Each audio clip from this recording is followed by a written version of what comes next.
Baik, bismillahirrahmanirrahim. Assalamualaikum warahmatullahi wabarakatuh. Hari ini kita akan belajar tajuk Al-Kalimah wa Aqsamuha. Al-Kalimah wa Aqsamuha ni ialah merupakan tajuk utama, iaitu pokok bagi tajuk pembelajaran bahasa Arab. Yang mana semua pelajar-pelajar yang mempelajari bahasa Arab wajib mengetahui dahulu dan menguasai tajuk Al-Kalimah wa Aqsamuha. Jadi ini merupakan asas, tajuk yang asas bagi pembelajaran bahasa Arab sebelum kita belajar secara bahasa Arab secara meluas lagi.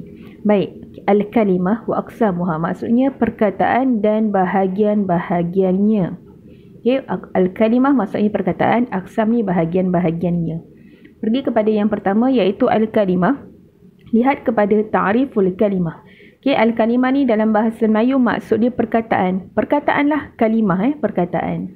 Ta'riful kalimah. Ta'rif ni maksudnya pengertian. Pengertian al-kalimah. Apa itu pengertian al-kalimah? Huwa lafzun yadullu ala makna. Kalimah ialah perkataan yang menunjukkan sesuatu yang mempunyai makna. Kalimah, satu perkataan semua ada makna.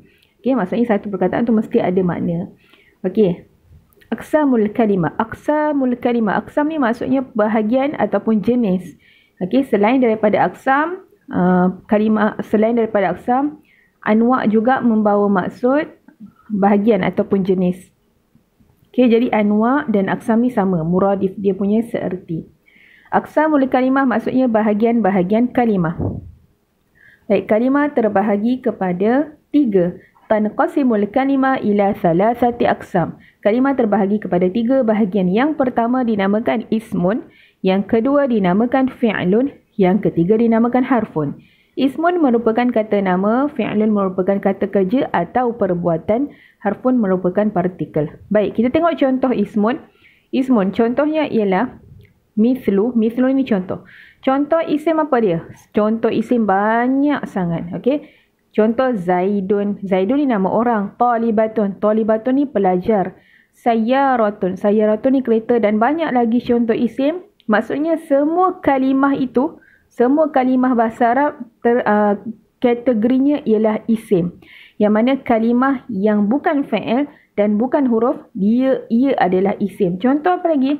Banyak lagi contoh. Maktabun. Apa lagi? Asadun. Maktabun meja, asadun singa. Apa lagi? Kursiyun. Apa lagi? Babun, pintu dan sebagainya. Itu semua isim. Apa-apalah benda ke tempat, ke kereta, ke kenderaan, makanan, sayuran, semuanya terkandung dalam kategori isim, iaitu kata nama. Asalkan dia bukan perbuatan dan dia bukan harf, dia adalah isim. Contoh yang kedua ialah, bahagian yang kedua ialah fi'lun, iaitu kata kerja. Fi'lun tu kata kerja lah, iaitu perbuatan. Apa contoh kata kerja dalam bahasa Arab? Contohnya kharaja. Kharaja ni maksudnya keluar. Ada khulu. Ada khulu ni maksudnya saya masuk. Uktub. Uktub ni maksudnya tulislah. Banyak lagi contoh-contoh kata kerja. Apa lagi kata kerja? Nama, tidur. Apa lagi kata kerja? Kharaj. Kharaja dah. Dakhala masuk. Kharaja keluar. Apa lagi? Fataha. Fataha maksudnya buka. Jadi ini semua fi'il lah, kata kerja. Kharaja, adkhulu, uktub. Apa dia fi'il? Fi'il ialah kata kerja. Perbuatan, apa-apa perkataan yang merujuk kepada perbuatan, ia adalah fi'il. Boleh tak maktabun nak cakap ini fi'il? Tak boleh. Kerana apa? Sebab maktabun ni bukan perbuatan, bukan kata kerja. Nama ni maksudnya tidur. Boleh tak nama ni kita nak kategorikan dia sebagai isim?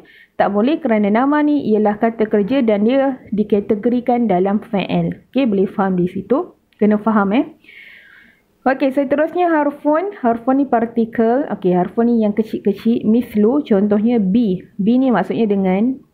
Fi maksudnya di. La maksudnya tidak. Min maksudnya daripada. Jadi partikel-partikel yang dan, fi, la, min. Contoh lagi. Au maksudnya atau. Apa lagi? Wa maksudnya dan. Ini semua harf. Boleh tak bi, fi, la, min ni kita nak kata dia ni fa'il? Tak boleh lah, sebab dia bukan kata kerja. Dia ni partikel, harf. Boleh tak nak kata isim? Tak boleh. Bi, fi, la, min ni kategori dia ialah harfun, iaitu partikel. Maksudnya Okey, jadi ulang balik. Kalimah terbahagi kepada 3 iaitu isim, fi'il dan juga huruf. Okey, yang mana isim itu contohnya seperti talibatun, sayyaratun, maktabun, asadun, babun, apa lagi? Kitabun dan sebagainya. Fi'il ni mesti kata kerja, kharaja, adkhulu, uktubna, ma dakhala, fataha, okey, jalasa dan sebagainya. Harf tu banyak, bi, fi, la, min, aw, wa, okey, dan sebagainya. Jadi kena faham aqsamul kalimah terbagi kepada 3, isim, fi'il dan huruf. Baik, seterusnya kita pergi kepada bahagian satu persatu. Yang pertama kita pergi dahulu kepada isim, al-ismu, iaitu tadi maksudnya kata nama. Okey, apa dia ta'riful isim? Apa dia pengertian isim? Pengertian isim ialah kullu lafdhin yusamma bihi insan aw hayawan aw nabat aw jamadun aw ayyu syai'in akhar.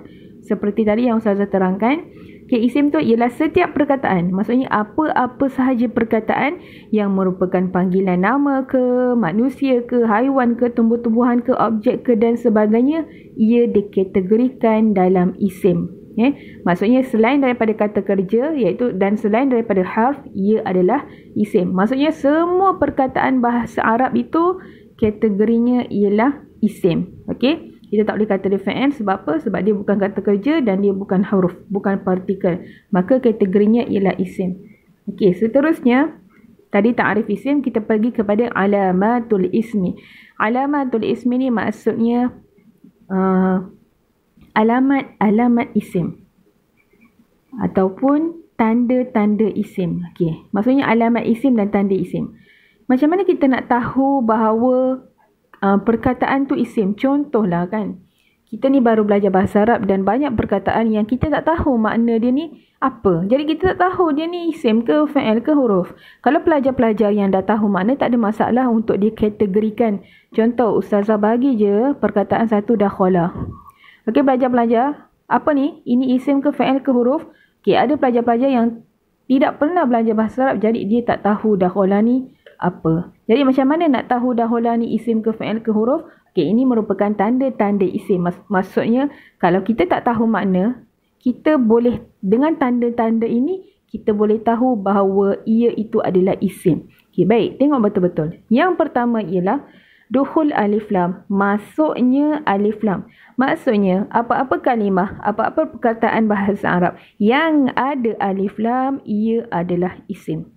Boleh tak fi'il nak masuk alif lam? Tak ada. Fi'il tak ada, al-dahula tak ada. Ini salah tata bahasa.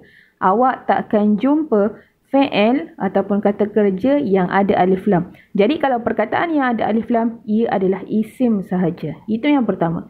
Yang kedua, tanwin. Okey, tanwin semua orang tahu kan? Tanwin atas, tanwin bawah, tanwin depan. Okey, jadi biasa dalam bahasa Arab yang hujung kalimah dia mesti tanwin depan. Okey, kalau tanwin, contoh talibatun. Okey, nampak tak tanwin kat hujung ni? Jadi kalau perkataan tu ada tanwin, maka ia adalah isim. Kat sini tak ada alif lam tapi ada tanwin. Okey, jadi kalau dia ada tanwin, ia juga merupakan isim. Pernah tak fi'il ada tanwin? Tak pernah. Kita takkan jumpa fi'il yang mana hujung dia ada tanwin. Takkan jumpa.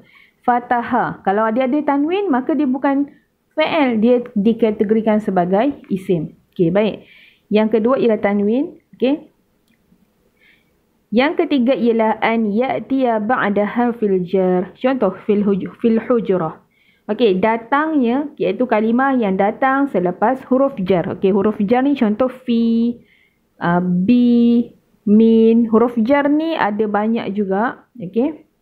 Contohlah, kalau awak nampak huruf jar, lepas tu kalimah yang duduk selepas huruf jar, ia mesti isim. Sebab kita takkan jumpa huruf jar selepas huruf jar.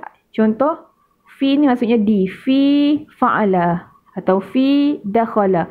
Kita takkan jumpa kalimah fi'il, kita takkan jumpa fi'il yang duduk selepas huruf jar. Jadi yang duduk selepas huruf jar mestilah isim, al-hujrah. Jadi al-hujrah ni ialah isim. Contohlah fil hujrah. Kita tak tahu pun hujrah ni maksudnya apa. Okey. Jadi kita nampak ada huruf jar di sini, maka isim, maka kalimah yang duduk selepas huruf jar ia dikategorikan sebagai isim. Okey, itu yang ketiga, alamat yang ketiga. Alamat yang keempat iaitu tanda-tanda yang keempat yang nak tahu macam mana dia tu isim, an ya'tiya ba'da harfin nida, huruf yang kalimah yang datang selepas huruf nida. Nida ni maksudnya seruan, partikel seruan. Ya. Ya ni maksudnya wahai. Ya kan? Ya. Wahai dalam bahasa Arab kita panggil ya. Jadi ya Muhammad. Ya ni maksudnya wahai. Muhammad ni, jadi Muhammad ni ialah kalimah yang duduk selepas ya, maka kategori dia ialah isim. Contoh lain, talib. Talib kan? Ya talib. Kita tak tahu pun talib ni maksudnya apa. Jadi kita nampak kalimah ni duduk kat selepas huruf nida, iaitu harfun nida. Maka ya ni ialah harfun nida, iaitu ayat seruan. Maksudnya ayat seruan. Okay, ya talib. Okay, jadi talib ni duduk kat selepas huruf nida, maka talib ni ialah isim. Kalau kita tengok betul-betul, kalau kita nak menyeru, wahai Muhammad, ada tak kita menyeru kata kerja? Wahai telah masuk, ya dakhala, tak ada. Okay, jadi kita takkan jumpa fa'il yang duduk selepas huruf nida. Maka yang kalimah yang duduk selepas huruf nida, ia adalah isim sahaja. Seterusnya idhafah. Idhafah ni maksudnya ialah sandaran. Okey. Idhafah ni macam mana? Contoh tengok betul-betul.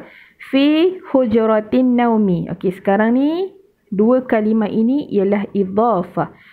Fi ni huruf jar, hujratin naumi. Sekarang kita fokus kepada sini. Idhafah. Hujratin naumi. Okey. Ni maksudnya bilik tidur. Okey, idhafah ni ialah satu perkataan yang bersandar kepada perkataan yang lain. Contoh, Ustazah bagi contoh idhafah lain ialah kuratul qadam. Okey. Hujrah tadi bilik, an-naum ni tidur. Jadi bilik tidur. Dua kalimah yang membawa satu makna itu ialah idhafah. Okey, jadi kalau kalimah yang idhafah yang bersandar macam ni, ia adalah isim. Okey. Contoh kuratul qadam. Bola sepak. Okey. Kurah, kalimah kurah bersandar dengan kalimah al-qadam, maka dia jadi idhafah kuratul qadam. Maka ini ialah isim. Contoh lain, mudirul madrasah. Okey. Mudirul madrasah. Ini dua perkataan yang membawa satu makna. Okey. Mudirul madrasah, guru pengetua sekolah. Okey. Mudir, pengetua al-madrasah, sekolah. Jadi kalimah mudir ini bersandar dengan al-madrasah, maka dia jadi idhafah. Maka idhafah ni ialah isim. Okey, kita takkan jumpa fa'il yang bersandar, hanya isim sahaja. Jadi itulah dia, ada 5 alamat isim. Maksudnya macam mana kita nak tahu dia ni isim? Rujuk kepada alamat-alamat ini. Okey. Baik, seterusnya kita pergi kepada adwa'ul ismi. Maksudnya jenis-jenis isim. Seperti mana yang Ustazah bagi tahu tadi, anwa' dan aqsam ni maksudnya sama, iaitu jenis-jenis ataupun bahagian-bahagian isim.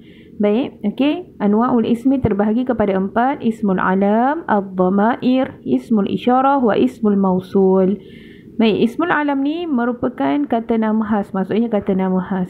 Kata nama khas dalam bahasa Arab sama je dalam bahasa Melayu. Yang membezakannya, kalau kata nama khas dalam bahasa Melayu, di awalnya mesti huruf besar kan. Contoh Muhammad. Okey, tapi kalau dalam bahasa Arab macam biasa je, kita tak perlu besarkan huruf yang pertama. Okey, jadi contoh isim alam ialah apa? Salwa, Muhammad, Malizia. Salwa ni nama orang, maka dia kata nama khas lah, ismul alam. Muhammad pun sama, nama orang. Malizia ni ialah nama negara. Jadi yang mana-mana dalam bahasa Melayu tu kita besarkan huruf awal dia, maka ia dikategorikan sebagai isim alam, iaitu kata nama khas. Okay, itu anwa' isim yang pertama. Anwa' isim yang kedua iaitu ad-dhamair, kata ganti diri. Okay, ad-dhamair ni dalam bahasa Arab, kata ganti diri ada 14 dhamir. Okay, kalau yang sesiapa yang pernah belajar bahasa Arab, dia mesti tahu. Huwa huma hum, hiya huma hunna, anta antuma antum, anti antuma antuna, ana nahnu. Okay, jadi kalau dhamair ni dia dikategorikan dalam anwa' isim lah, bahagian-bahagian isim. Jadi huwa maksudnya dia seorang lelaki, anta awak seorang lelaki, nahnu kami, ana saya. Okay, ni yang kedua, anwa' yang kedua. Anwa' yang ketiga ismul isyarah, iaitu kata tunjuk. Kata tunjuk ni ialah Seperti hadza, hadhihi, dzalika, tilka. Hadza ni maksudnya ini, hadhihi pun ini, tetapi perbezaannya ialah hadza digunakan untuk lelaki, hadhihi digunakan untuk perempuan. Dzalika maksudnya itu, tilka pun maksudnya itu, perbezaannya ialah digunakan untuk lelaki dan tilka digunakan untuk perempuan. Ini ialah anwa' isim yang ketiga. Anwa' isim yang keempat ialah ismul mausul, iaitu kata hubung yang membawa maksud yang. Okey, yang. Semua ni yang. Alladhi, allati, alladzani, yang. Tapi bezanya apa? Alladhi ni penggunaannya untuk muzakkar, iaitu untuk lelaki. Allati untuk seorang perempuan. Alladzani untuk dua lelaki. Okey, jadi itu dia 4 anwa' isim yang mana semua orang kena tahu. Iaitu anwa' isim yang pertama isim alam, kata nama khas, ad-dhamair, kata ganti diri, ismul isyarah, kata tunjuk, ismul mausul, kata hubung.